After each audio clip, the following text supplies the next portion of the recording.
The five-star general of the United States openly pressed the missile launch button. Unexpectedly, the circuit was cut off by someone. At this time, the staff next to him opened another switch and pressed it. It turned out that the five-star general was just showing off in front of the stage. As long as the surface work is done in place, the next second the man-made space rocket shoots out a high temperature of tens of thousands of degrees. With boiling smoke rising from the sky, in the eyes of the national audience, he went straight into the distance. He announced that this exploration operation was basically successful. The scene suddenly burst into a cheer. However, victory often comes close to opening champagne in the middle of the game. He was drinking beer in his mansion. When he carefully observed the satellite track, he suddenly found a dazzling light in the sky. He hurriedly walked to the astronomical telescope next to him and locked his own satellite. In the picture, the giant space warship leisurely approached their satellite. Then he suddenly reached out his hand and took off their precious sunshade without saying a word. Then he ran straight to the other side. The general who witnessed the scene could only be furious.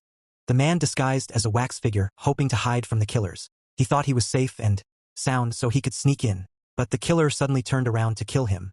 The scared man changed his pose immediately. But the new pose was completely different from the previous one. The killer noticed something was wrong at first sight, so he just got upset. All he saw was his hand being cut by a knife. The man was so scared that he lost his mind. He hurried to hide his arm. The killer saw his bad acting and decided to accompany him. He knocked on the man's belly and then came close to him to smell it. Unexpectedly, he smelled a bad smell. The killer got upset. He knocked on the man's belly, but the man didn't move. Then he knocked on the man's pants again, but the man didn't react. He was so tolerant, so the killer took out a big knife and stabbed the man in the foot. The man was shaking with pain, but the killer didn't want to stop. In the end, the man couldn't hold it and he died. Dad's dad is dad. Dad's brother is your dad.